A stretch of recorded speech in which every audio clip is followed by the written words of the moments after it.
그 사도 바울 또는 사도 요한의 글을 이렇게 접근해 보면 이런 말들 해요. 그 자기가 이제 설교하는 내용, 교제하는 내용을 일컬어서 그 말씀을 태초에 있는 생명의 말씀이라 그래요. 태초에 있는 생명의 말씀이라 이 말은 바로 예수 그리스도의 부활로 말미암아 예수 그리스도의 부활의 사건을 통해서 이 성경이 바로 생명의 말씀인데, 태초라고 하는 것은 보이지 않는 세계고, 보이지 않는 세계로 하여금 보이는 세계가 있는데 보이지 아니한 세계가 나타났다. 그분이 바로 예수 그리스도시다. 그리고 예수 그리스도가 부활이 없으면 이 성경은 생명의 말씀이 될 수가 없어요. 또 성경의 시작이 뭐냐면 예수 그리스도의 부활의 생명으로 하여금 그렇게 성경이 시작이 되어져 있어요. 혼돈과 공허와 흑암 속에 빛이 있어라 할 때 혼돈, 공허, 흑암이 물러나가고 빛이 들어가는데 그 빛이 생명의 빛입니다. 오늘 일반 계시에서 보여지는 것과 특별 계시에서 나타난 것, 일반 계시는 눈에 이렇게 보여지는 것이고 특별 계시는 예수 그를 통해서 보이지 아니한 것을 보도록 해주는 거예요. 그래서 오늘 예수 그리스도의 부활, 그리스도의 부활이라고 하는 그 제목으로 함께 말씀 중심으로 서로 생각하고 은혜 받기를 원해요. 그래서 먼저 이스라엘은요, 그 바리새인, 그러니까 무슨 말이냐면은 우리 한국에 우리가 속해 있는 교단이 장로교 통합측이라고 그래요. 예수교 장로교파. 근데 또 어디 보면은 감리교파가 있고 순복음파가 있고 또 그러잖아요. 여러 파가 있죠. 예수님 당시에 바리새파가 있고 사두개파가 있었어요. 근데 여기에 신앙의 교리가 다릅니다. 바리새인들은 하나님을 믿어요. 부활을 믿어요. 영을 믿어요. 천사를 믿어요. 영적 세계를 다 믿는 신학적 교리적으로 그렇게 돼 있고, 사두개파들은 영을 안 믿어요. 천사를 안 믿어요. 부활을 안 믿어요. 그러면서도 같이 존속하고 같이 살아가면서 같이 따로따로 같이 신앙생활을 하고 있는 거예요.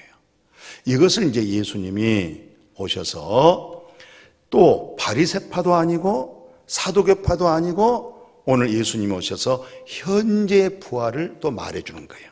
그러니까 예수님의 부활을 통해서 거듭난 생명, 현재 영생, 현재 부활의 생명을 예수님이 말씀하고 계시고, 바리새인들은 나중에 죽어서 천당과 지옥 가는 거, 내세 부활, 바리새인들은 이 믿음이 있었고, 사두개인들은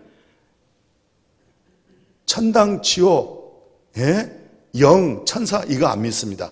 오늘 교회를 다녀도요, 이 세 종류가 있습니다. 교회 가서 예배도 드리잖아요. 이 마음의 심령 속에는 신앙심이 있고 종교성이 있기 때문에 그렇게 내세를 안 믿고 부활을 안 믿어도, 천사를 안 믿고 영을 안 믿어도 근본적으로 신앙생활, 종교생활을 통해서 스스로 마음에 안도감을 가질 수가 있어요. 사두개인 같은 사람이 있어요. 그러나 또 바리새인들은 하나님도 믿죠. 영도 믿죠. 천당, 지옥 믿죠. 또 부활도 믿죠. 내세 믿죠. 다 믿는데 뭐가 안 돼 있어요? 현재 부활의 생명이 안 돼 있어요.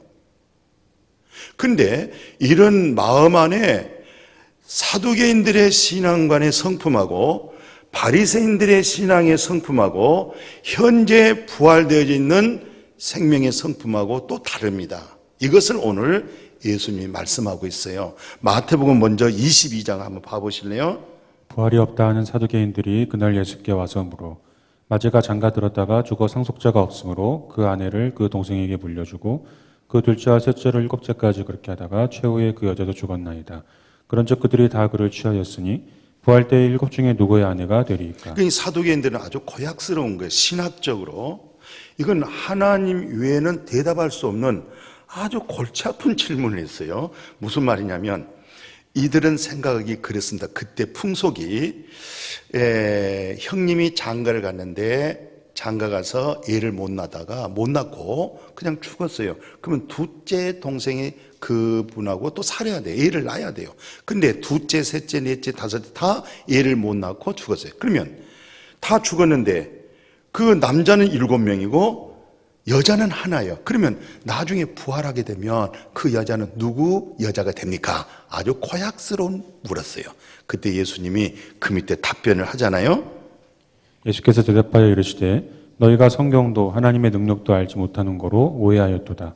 부활 때에는 장가도 아니가고 시집도 아니가고 하늘에 있는 천사들과 같으니라. 하나님은 죽은 자의 하나님이 아니요 살아있는 자의 하나님이시니라. 그렇습니다. 부활할 때는 또 우리처럼 이렇게 또 일하러 가야 되고 먹을 거 입을 거 또 뭐 이렇게 저장하고 이런 것이 아니고 우리가 부활할 때는 천사와 같이 시간과 공간을 초월할 뿐만 아니라 더 한 걸음 나가서 모든 천사들을 우리가 관리하고 다스릴 수 있는 그런 축복의 신령한 몸을 입습니다. 그러니까 이 사두개인들은 그 부활을 안 믿는 사두개인들에게 정확하게 정말 예수 그리스도는 하나님으로서 앞으로 이루어질 상황을 바로 사두개인에게 말을 해줬어요. 그러니까 너희들이 성경에 대해서 오해를 하고 있었구나, 또 하나님의 능력도 뭔지를 모르고 있구나 하면서 부활에 신앙 없고 부활도 안 믿고 영도 안 믿고 천사도 안 믿는 그들에게 오늘 말씀을 풀어준 거죠. 그 다음에 이제 우리가 세 번째 내용이 무슨 내용이냐면, 이제 사도 바울의 이 목회의 철학이 뭐냐면 예수 그리스도의 부활을 증거한 사람이에요. 이 양반이 한때는 예수 부활을 부정했잖아요. 그래서 스데반 집사가 예수 부활을 증거할 때 자기로서는 바리새인으로서 그건 받아들일 수 없잖아요. 그러니까 돌로 쳐 죽이라고 했죠. 그런데 이 바울이 결국 부활하신 예수님을 만났어요. 오늘 본문에 보니까 나는 정말 만삭되지 못했다. 나는 사도라고 일컬음 받을 수 없다. 왜? 나는 너무 교회를 박해한 사람, 심하게 예수 믿는 사람을 핍박한 사람인데 내가 어떻게 하나님의 믿음에 더구나 사도가 되겠느냐. 그래서 말하기를 내가 나된 것은 하나님의 은혜로 된 것이다. 하나님의 은혜로 된 것이다. 은혜 될 때마다 내가 많이 베드로보다 사도 요한보다 야고보다 더 많이 수고했지만 내가 나된 것은 하나님의 은혜로 된 것이고, 마음에 은혜 될 때마다 내가 멈추지 않고 은혜대로 기쁨으로, 은혜된 대로 힘대로, 믿음 된 대로, 은혜 된 대로 감격적으로 표현하고 은혜 된 대로 사명을 감당한, 그래 보니까 많이 선교한 것을 볼 수가 있어요. 그래서 한 번은 부활을 증거하다가 거룩한 공의 앞에 붙들려서 어려움을 당하고 있었어요. 그게 딱 보니까 계파가 나눠졌어. 바리새파, 서기관들 해서 그때 뭐라고 설교하냐면, 내가 부활을 얘기하다가 내가 여러 공경을 처했습니다 해가지고 자기네들끼리 싸우기만, 자기네들끼리 이제 다투는 거죠. 그 말씀이 사도행전에 기록되어 있어요. 바울이 죽은 자의 소망 곧 부활로 말미암아 내가 신문을 받노라. 그 말을 한즉 바리새인과 사두개인 사이에 다툼이 생겨 무리가 나누어지니 이는 사두개인은 부활도 없고 천사도 없고 영도 없다 하고 바리새인은 다 있다 함이라. 그렇습니다. 바리새인들은 영도 있고 천사도 있고 또 부활도 있고 다 있어요. 내세적인 부활. 그래서 여러분들 잘 아는 대로 나사로 있죠. 나사로의 여동생이 마르다, 막내가 마리아죠. 근데 이들은 다 어느 신앙의 교리를 가지고 있냐면 유대의 바리새파적인 교회를 믿음의 신앙생활을 하고 있었어요. 그래서 예수님은 나사로 사건을 통해서 사랑하는 마르다에게 현재적인 부활, 그리고 예수 그리스도의 부활을 보여주고 그 부활을 통해서 생명 얻는 얘기를 하고 있어요. 그래서 예수님이 이제 신방을 갔잖아요. 나사로가 죽고 장례식을 했어요. 그리고 나서 예수님 신방 갔어요. 그때 예수님 신방 가셔서 뭐라고 설교했냐면 네 오라비가 산다 이렇게 얘기하니까 마르다가 대뜸 그 요한복음 11장 거기 뭐라고 대답하고 있어요? 예수께서 이르시되 내 오라비가 다시 살아나리라. 마르다가 이르되 마지막 날 부활할 때에는 다시 살아날 줄을 내가 아나이다. 그러니까 마지막 종말 때가 오면 하나님 마지막 세상을 심판할 때는 그때 부활한 것을 내가 믿어요 이렇게 얘기했어요. 그러니까 지금 현재 부활은 안 믿고 있는 거죠. 언제 부활을 믿고 있어요? 마지막 날 이 세상을 하나님이 심판할 때 그때 부활할 것을 믿는 거예요. 이게 내세적인 믿음이죠. 세상 마지막 종말의 때 하나님이 심판할 때 그때는 다 부활로 나올 것을 믿고 있어요. 바로 이 마르다에게 현재적인 믿음으로 부활의 말씀을 선포한 게 바로 유명한 바로 조의 생명이죠. 요한복음 11장 25, 26절 있죠. 예수께서 이르시되 나는 부활이요 생명이니 나를 믿는 자는 죽어도 살겠고 무릇 살아서 나를 믿는 자는 영원히 죽지 아니하리니 이것을 내가 믿느냐. 이 말씀을 하시고 큰 소리로 나사로야 나오라 부르시니 죽은 자가 수족을 배로 동인 채로 나오는데 그 얼굴은 수건에 쌓였더라. 예수께서 이르시되 풀어놓아 다니게 하라 하시니라. 예, 그러니까 그 마르다에게 마지막 종말 때 부활한 것을 믿는데 오늘 현재 예수님께서 나는 부활이야, 나는 생명이야, 나를 믿는 죽은 자가 살고 살아서 나를 믿으면 영원히 안 죽어. 이 사실을 마르다에게 설명했지만 마르다가 그 말씀이 영안이 안 열렸어요. 그래도 예수님께서 마르다에게 부활의 생명을 체험하도록 현장으로 데려갑니다. 나사로가 장례식 끝나서 무덤으로 갔어요. 무덤에 가서 마르다에게 돌 무덤이잖아요. 돌을 옮겨놔라 할 때 마르다가 아이고 냄새납니다. 부패했습니다. 썩었습니다. 라고 할 때 예수님께서 책망하잖아요.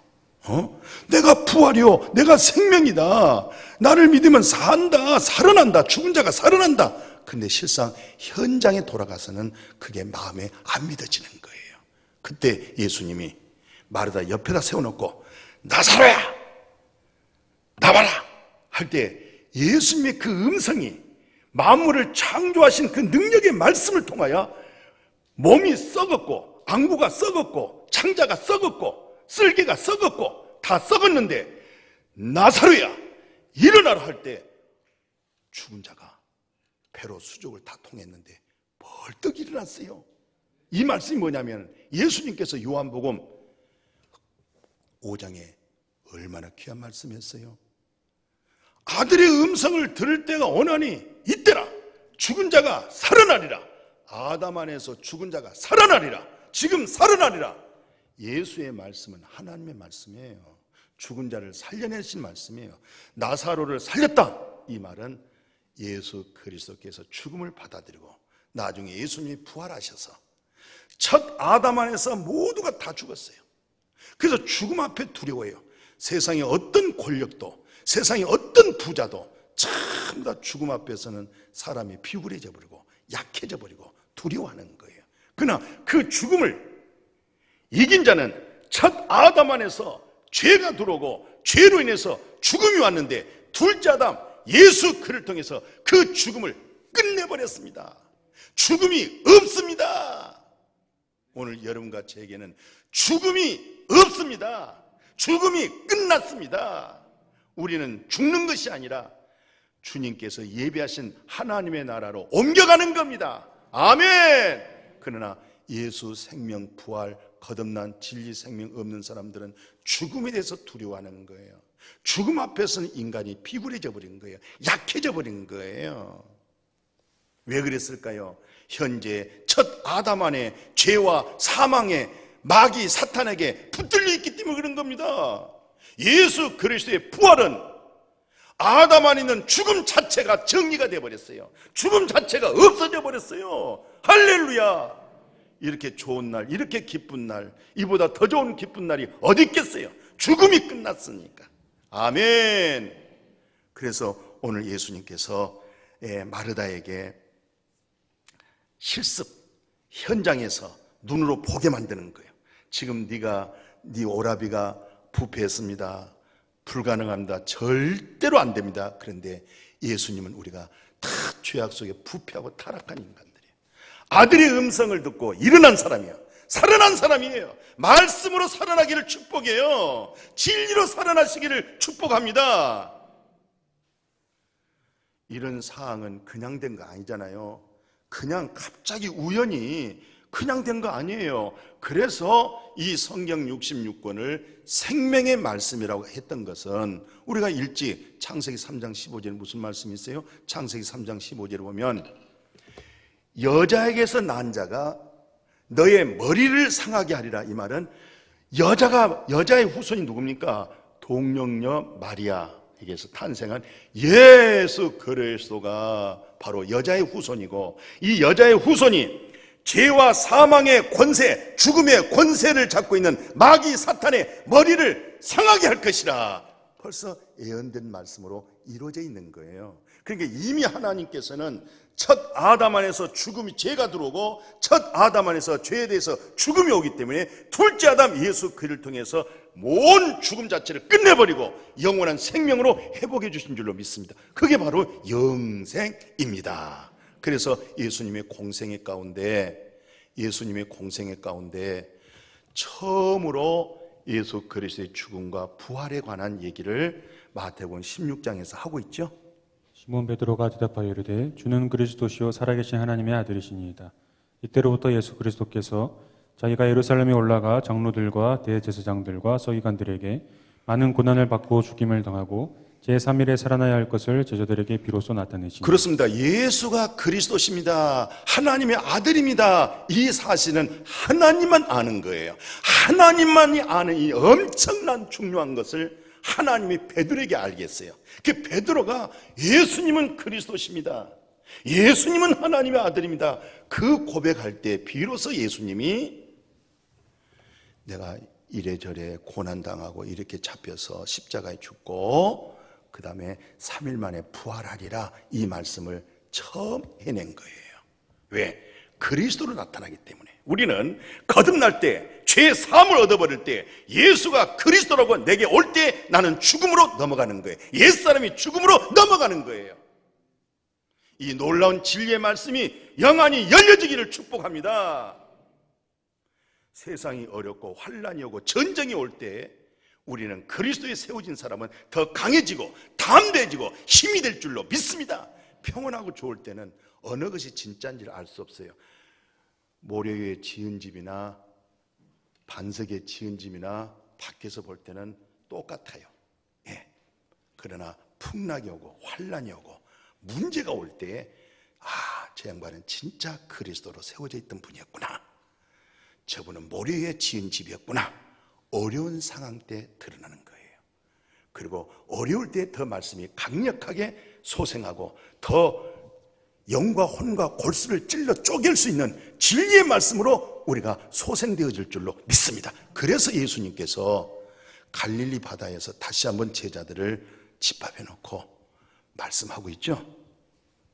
갈릴리에 모일 때에 예수께서 제자들에게 이르시되 인자가 장차 사람들의 손에 넘겨져 죽임을 당하고 제3일에 살아나리라 하시니 제자들이 매우 근심하더라. 예, 근심하는 거예요. 죽을 때 근심하는 거예요. 어려운 때 근심하지 마십시오. 아멘. 그러니까 이제 예수님이 다시 갈릴리 바다에서 처음 공생의 출발이 되어졌다가 왕래하다가 어느 날 갈릴리 바다에 다 풀러 모아놓고 내가 이렇게 해서 내가 죽는다, 그리고 내가 3일 만에 살아난다. 기독교는요, 십자가와 부활이 같이 나가야 됩니다. 십자가의 고난 속에서 부활이 있는 거예요. 아멘. 십자가만 있고 고난만 있고 부활이 없으면 이것은 불쌍한 거예요. 아멘. 부활이 있는 데는 뭐가 있어요? 고난이 있고 고난이 있는 곳에는 부활이 있어요. 이 두 가지가 여러분들 스스로 잘 경험되어지기를 축복해요. 그래서 예수님이 이제 마지막 예루살렘을 정화하는 과정에 있어서 예루살렘에 이제 많은 무리들이 가는데 예수님이 별도로 제자들을 따로 불러내서 세 번째 다시 고난과 죽음에 대한 부활을 말씀해주고 있죠. 예수께서 예루살렘으로 올라가려 하실 때에 12제자를 따로 데리시고 길에서 인자가 대제사장들과 서기관들에게 넘겨주매 그들이 죽이기로 결의하고 이방인들에게 넘겨주어 그를 조롱하며 채찍질하며 십자가에 못 박게 할 것이나 제3일에 살아나리라. 예, 다시 3일 만에 살아난다. 그러니까 아주 중요한, 갈릴리 바다에서 제자들을 불러 모아놓고 내가 이렇게 고난 당하고 내가 이렇게 십자가에 죽고 그리고 내가 3일 만에 살아나리라. 기억해라. 그 다음에 예루살렘을 정화시키는 일이 있어서 무리들이 지금 때를 지어가는데 예수님이 별도로 제자들을 불러 모아놓고 다시 한번 내가 이렇게 고난당하고 그리고 십자가에 죽고 내가 3일 만에 부활하리라, 이렇게 말씀했어도 이 마음의 수건이 벗겨지지 아니하고 그들은 종교의 신앙심에 의지가 강했지 영적인 성령의 진리가 없기 때문에 이런 말씀이 영안이 안 열려요. 그래서 나중에 정말 예수님이 십자가에 죽고 부활했잖아요. 부활하고 이제 첫걸음으로 누구에게 찾아왔어요? 제자들에게 찾아왔어요. 제자들에게 보여줬죠. 제자들에게 보였지만 제자들이 성큼 믿었냐요? 마태복음 28장 한번 봐보십시오. 예수께서 네 형제들에게 갈릴리로 가라 하라. 거기서 나를 보리라 하시니. 왜냐하면 그때 예수님께서 갈릴리에서 말을 해줬거든요. 갈릴리에서 내가 반드시 고난당하고 내가 십자가에 죽을 것이고 내가 3일 만에 부활하리라는 것을 갈릴리 바로 그 현장에서, 그리고 다시 예수님이 부활하시고 나서 저 갈릴리에서 만나자. 그때 너희들이 예수 그리스도께서 부활에 관한 말씀을 기억하라 이 얘기예요. 그런데 이 얘기를 들으면 우리가 금방 믿을 것 같으죠? 성경에서 뭐라고 기록되어 있어요? 예수께서 그들에게 나타나사 그들의 믿음 없는 것과 마음이 완악한 것을 꾸짖으시니 이는 자기가 살아난 것을 본 자들의 말을 믿지 아니함이려라. 아무리 예수를 봤습니다. 예수를 만났습니다. 그래도 믿어요? 믿어요. 안 믿습니다.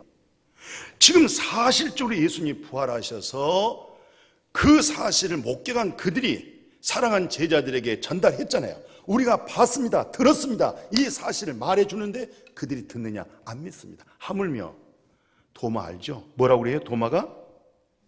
도마에게 내 손을 내밀어 내 옆구리에 넣어보라. 그리하여 믿음 없는 자가 되지 말고 믿는 자가 되라. 그러니까 도마는 절대로 안 믿어요. 왜? 내가 그 골고다 언덕에 예수님이 십자가에 물과 피를 쏟은 것을 봤고 손과 발에 못 박힌 걸 봤는데 그분이 어떻게 사냐 이 말이에요. 장례식한 거 다 봤는데 어떻게 사느냐 이 말이에요. 그리고 예수님이 부활할 때 도마가 그 자리에 없었어요. 그냥 서로 야 예수님이 살아났더라, 예수님이 부활하셨더라, 예수님 우리 만났다, 예수님이 평안하라, 예수님이 우리에게 샬롬 평안하라, 그런 말씀도 했다. 그런데 도마가 믿었느냐? 안 믿었어요. 그때 예수님이 도마에게 나타났어요. 도마야, 네 손을 내밀어 내 창자국 너 봤지? 너 봐. 못 자고 있지? 먼저 봐. 그때 도마가 아이고 예수는 그리스도십니다. 예수는 하나님이십니다. 구원자 메시아입니다. 이렇게 고백하니까 예수님이 야 도마야 너는 본고로 믿느냐? 보지 못하고 믿는 자가 더 복이 있느니라. 그래서 이 총체적인 결론을 이 누가복음에서 이제 뭐라고 말씀하고 있어요? 모세의 율법과 선지자의 글과 시편의 날을 가리켜 죽은 자 가운데서 살아날 것과 또 그의 이름으로 제사함을 받게 하는 회개가 예루살렘에서 시작하여 모든 족속에게 전파될 것이 기록되었으니. 그렇습니다. 모세란 말은 창세기, 출애굽기, 레위기, 민수기, 그 다음에 모든 선지자, 모든 시편에서 뭘 말하고 있었느냐? 예수 그리스도의 부활을 말하고 있다. 생명을 말하고 있다. 그래서 성경 66권은 생명의 말씀, 태초에 있는 생명의 말씀, 우주 만물을 창조하신 자가 여호와 하나님, 생명의 근원이야. 오늘 이 말씀이 생명의 말씀 되어지기를 축복해요. 이 생명의 말씀으로 생명 얻어지기를 축복해요. 예수님이 오신 목적은 생명을 얻게 하고 오늘 이 예배 속에서 그 생명 자체가 마음에 풍성해지기를 주의 이름으로 축원합니다. 오늘 예수 그리스도께서 모든 율법과 모든 선지자가 예수 그리스도로 말미암아 뭘 받도록? 죄 사함 받도록. 죄 사함 받았다 이 말은 너는 이제 죽음이 끝났다. 할렐루야. 너는 죽음이 없다. 우리는 바로 하나님의 나라로 마침 이스라엘 백성들이 광야 생활에서 가나안 넘어가듯이 우리는 바로 하나님의 나라로 옮겨갈 줄로 믿습니다. 좋아요. 아주 심하게 좋아요. 아주 심하게 좋습니다. 나는 엄청나게 이 죽음과 죄의 사망에서부터 해방과 자유가 있어서 나는 죽음이 끝났다. 같이 합시다. 나는 죽음이 끝났다. 텔로스 끝났다. 아멘. 그런 믿음 되어지기를 축복합니다. 그런 믿음 되어지면 마음에서부터 열정과 뜨거움과 감사와 진리를 알지니 이 진리에서 자유가 옵니다. 예수 부활이 없으면 믿음이 허탕입니다. 그리고 현재 우리가 죄 가운데 있습니다. 그 다음에 우리가 불쌍한 자입니다. 예수의 부활이 없다고 하면 예수의 부활로 죄가 끝나고 사망이 끝나고 마귀 사탄이 끝나버리고 아멘. 영광의 소망에 이루게 한 것이 바로 예수 그리스도의 부활입니다. 그래서 베드로 사도가 베드로전서 1장 3절에 뭐라고 기록하고 있어요?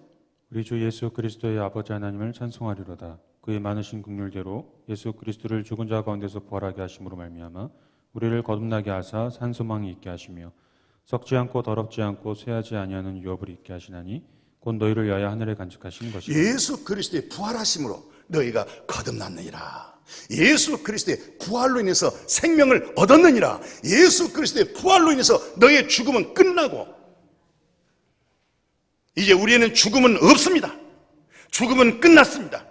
예수님의 부활로 인해서 거듭난 그 생명이 의와 희락과 평강이 성령의 능력으로 복되어지기를 축원합니다.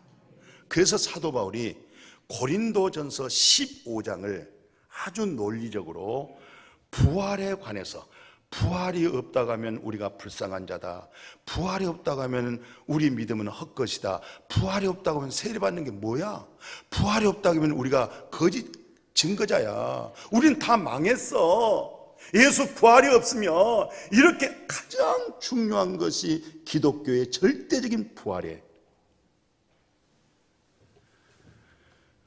공자가 석가가 마호메시, 누가 죽음 이후에 생명을 마련했습니까? 없어요.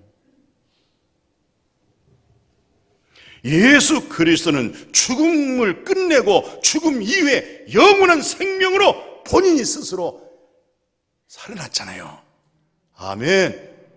제가 예수 부활 그러시면 우리는 마스크한 상태에서 내 부활 그러세요. 예수 부활, 그냥 나의 부활 그러세요. 예수 부활, 예수 생명, 예수 소망. 아멘. 그렇게 확신을 말씀에 근거하여서 믿음으로 확신 가져지기를 주의 이름으로 축복해요.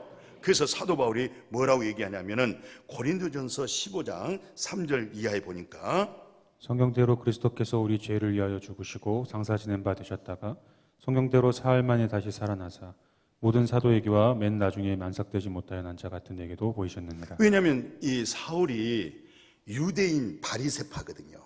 이때는 하나님도 믿고 영도 믿고 천사도 믿고 내세 부활도 믿었지만 현재 믿음이 안 됐잖아요. 현재 부활이 안 됐거든요. 그때는 사울로서 그때 당시에 부활을 증거한 사람들을 돌로 쳐라 그랬는데 나중에 자기가 부활하신 예수를 만나고 나서 이름을 바울로 노마의 선교사로 떠나가지고 노마의 이름으로 바울이라는 이름을 가지고 유대인에 가가지고 지금 코로나가 심한 데가 뭐 이탈리아, 그리스 그쪽 전부 유럽 지역 있잖아요. 이쪽으로 처음 사도 바울이 가서 선교해서 교회가 세워진 거잖아요. 거기 가서는 뭘 증거했느냐? 잘 먹고 잘 사세요, 공부하세요, 열심히 사세요, 성실하게 사세요, 부지런히 사세요, 그 얘기하지 않고 예수의 부활을 증거했어요. 그러니까 왜 마태복음 1장을 쓰느냐? 마태복음 1장 쓰는 것은 마태복음 28장 부활을 쓰기 위해서. 왜 누가복음 1장을 쓰느냐? 누가복음 24장에서 예수의 부활을 증거하기 위해서. 왜 창세기를 썼느냐? 여자의 몸에서 왜 썼느냐? 예수 그리스도의 통령녀 마리아 죽음과 부활을 말하기 위해서. 그러면 그 죽음은 어디서 왔느냐? 첫 아담 안에서 죄가 들어왔고, 죄는 바로 사망이 왔고, 그 사망의 권세 잡은 자가 마귀고, 예수 그리스도가 사망의 권세를 깨트려 버리시고 죽음의 권세를 깨트려 버리시고 죄와 사망에서 해방시켜 주시고 부활의 그것이 진리입니다. 그래서 이 사도 바울이 뭐라고 고린도전서 15장에서 말씀하고 있어요? 그리스도께서 다시 살아나신 일이 없으면 너희의 믿음도 헛되고 너희가 여전히 죄 가운데 있을 것이요 또한 그리스도 안에서 잠자는 자도 망하였으리니 만일 그리스도 안에서 우리가 바라는 것이 다만 이 세상에서 한 뿐이면 모든 사람 가운데 우리가 더욱 불쌍한 자이리라. 그렇습니다. 우리가 믿고 바라는 것이 다만 이 생뿐이다. 이 세상에서 잘 먹고 잘 살자, 이 세상에서 아름답게 살자, 이렇게 믿음 생활을 했더라면 이 생뿐이라면 정말 비참하게 우리가 불쌍한 자다. 주를 위해서 생명 얻고 순교를 당하고 매를 맞고 헐벗고 굶주리며 그런 강도의 위험을 엄청나게 사기를 당하면서, 그러면 우리가 뭐 때문에 이 생의 믿음이라고 하면은 이 생에 편안해야 되고 이 생에서 복을 받아야 되고 이 생에서 잘 살아야 되는데 이 생에서 얼마나 많은 고난과 핍박과 환난이 있었습니까? 무엇 때문에 그랬습니까? 그래서 사도 바울은 예수 그리스도의 부활을 하신 주님을 만나고 나서 부활하신 예수 생명이 들어오고 나서 자기가 부활해버렸잖아요. 예수와 함께 옛사람이 죽어버리고 이제는 죽음이 끝난 예수의 부활의 생명을 가지고 육체가 있는 동안에 빌립보서 3장에 뭐라고 기록하고 있어요? 빌립보서 3장에 봤더니 내가 그리스도와 그 부활의 권능과 그 고난에 참여함을 알고자 하여 그의 죽으심을 본받아 어떻게 해서든지 죽은 자 가운데서 부활에 이르려 하는. 그렇습니다. 여러분과 저는 어찌하든지 부활에 이르려고 하는 그런 성화의 영화의 삶을 현재적으로 우리가 살아갈 수 있기를 축복해요. 왜냐하면 예수님의 공생애 가운데 마태복음 25장에 보면 성령 기름을 받는 사람, 진리의 성령으로 충만한 슬기로운 5처녀, 그들이 있고 나중에는 영벌과 영생에 대해서 바로 마태복음 25장에서 말씀했잖아요. 그들이 살아간 사이에 신랑이 오므로 준비하였던 자들은 함께 혼인잔치에 들어가고 문은 닫힌지라. 그들은 영벌에 의인들은 영생에 들어가리라 하시니라. 예, 바로 오늘 성령의 말씀은 성령입니다. 하나님의 말씀은 이 성령이 됩니다. 이 성령, 이 말씀으로 충만해지기를 축원합니다. 이렇게 성령의 기름 준비되어진 자는 슬기로운 5처녀고 이 슬기로운 5처녀가 전부 다 미련한 5처녀도 있다고 그랬잖아요. 다 영생과 영벌로서 마지막 그리스도 심판 때 나오는데 이것을 사도 바울이 고린도 후서 5장에 잘 기록하고 있어요. 우리는 몸으로 있든지 떠나든지 주를 기쁘시게 하는 자가 되기를 힘쓰노라.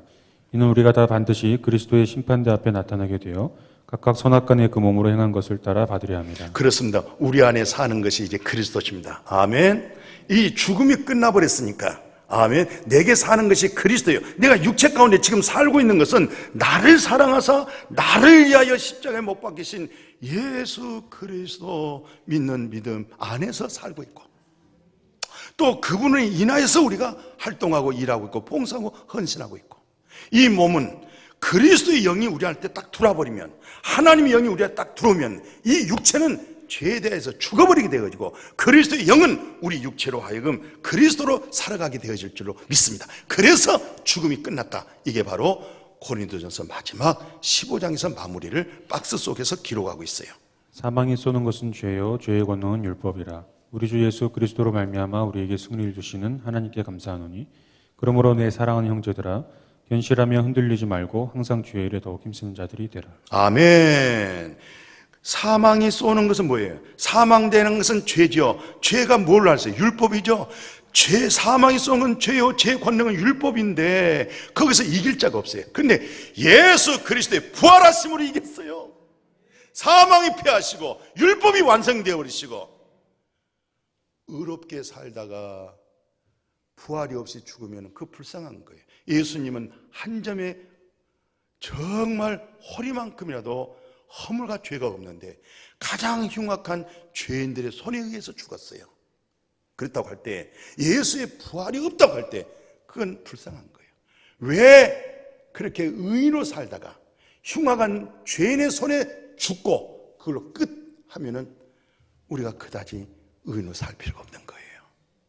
예수님은 죄가 없이 가장 흉악한 죄인의 손에 의해서 십자가에 죽고 바로 부활함으로 그 의가 살았습니다. 그 의가 우리의 의입니다. 그 의의 생명이 우리의 생명이십니다.